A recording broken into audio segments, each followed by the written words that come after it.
Game is brought to you by Landers Trash and Garbage, Decker's Family Shoes, Rao Motors, Grau Pharmacy, The Vision Center, Glen Pontiac Cadillac, Dick Logan Kerr-McGee, the Logan County Bank, R&H True Value Farm Supply, Continental Cablevision, Doty's Jewelers, Jim Guerin and Associates, Countryside Healthcare, Shortstop Restaurant, Comstock's Big Shop and Deli, Champion Federal, Country Companies, Villico One Stop, Tibbs Flowers, the Logan County Public Employees Credit Union, S&W Pest Control, Whippoorwill, First National Bank of Lincoln. And now, with all the action, here's Sam Madonia and Bob Verderber.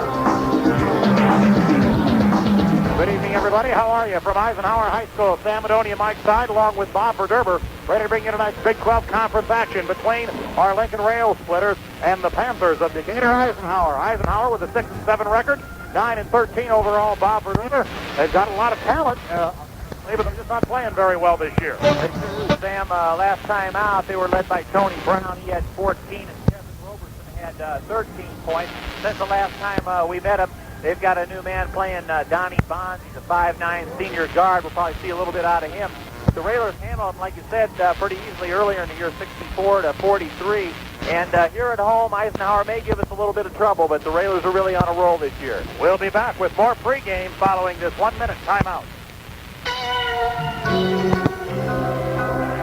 Gonna make it right. Taking on the night. Madonia along with Bob Verderber, and a cast of Bob Verderber, not thousands, maybe a couple hundred. Best we're going to get in here tonight. That's right, Sam. Looks pretty desolate up there in the stands. You can't help but have that feeling whenever you walk in here out on this stage that overlooks the court of the Lincoln-Quincy game, but that's just an old memory now. It's the Railers in pretty much command tonight.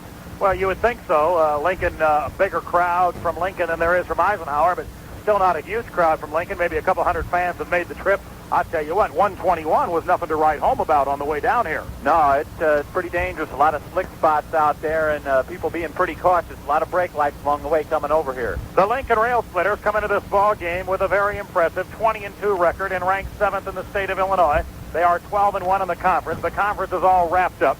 Lincoln High School plays here tonight against Eisenhower, and then tomorrow night against Champaign Centennial at...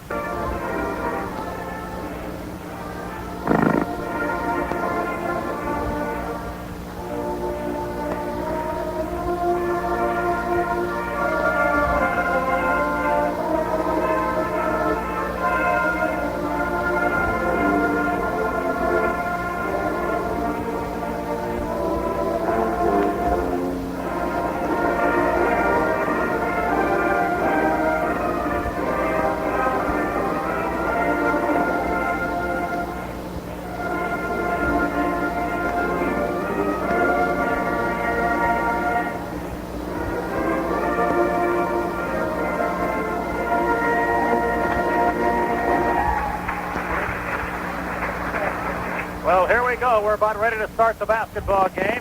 Bob Verderber alongside Robert. The Eisenhower Panthers figure they have everything to gain and nothing to lose. That's right, Sam. I look for Coach Bob Witt to get that weak side on the Railer defense open quite a bit. That traditionally has been a good shot for Eisenhower whenever they play us, about a 10, 15-foot jumper off the baseline. As far as our Railers go, of course, they're going to be led by Overby and Cook. Overby at 13.5 a game and Cook with 13 points. And Overby shooting free throws exceptionally well coming down the stretch here. Sammy's hitting 81% from the line. Let's give you the starting lineups for the Eisenhower Panthers. At a guard, number 10, 5'9" senior Don Bonds, B-O-N-D-S. At the other guard, a 5'11" senior, number 30, Tony Brown, B-R-O-W-N. At a forward, number 32, a 6'2" senior, Marion Smith. At the other forward, 6'1" sophomore, Al Hodges.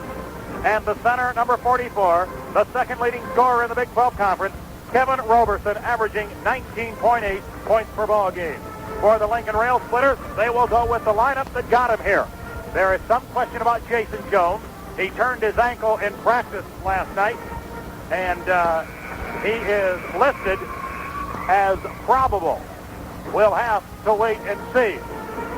We know that Cook will start, Overby will start, Langenbahn will start, and I don't even see Jones there. Yeah, he's there. I think they're going to start Nelson. They're going to start Nelson, right.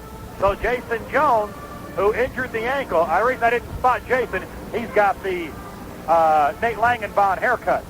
That's right. They're lookalikes tonight. Anyway, Jason, they said, injured the ankle at practice last night. The Bonds in the corner to Roberson. Roberson out to Bonds.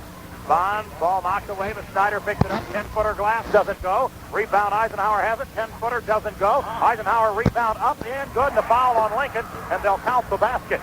Oh, that's a no-no. We give them 3 shots there, Sam. They're good jumpers. We've got to steal out on the board. The man making the basket was their leading scorer, Roberson. So Roberson tips it in, and they'll try to complete the 3-point play. Snyder and Bonds the guard. And looks like Hodges the forward. Free throw, Roberson is good. Eisenhower leads it 3-2. Overby has the ball to Nelson quickly in the front court, in the corner to Isles. Isles 12-footer left side, doesn't go. Rebound Eisenhower. Roberson traveled with it. And before he could get rid of the basketball, he traveled. Boy, that's a costly turnover for Eisenhower. They obviously do not want to turn the basketball over, but they did in that situation. Cook will inbound. He does. Cook the basketball. Across the zone they go. Isles base.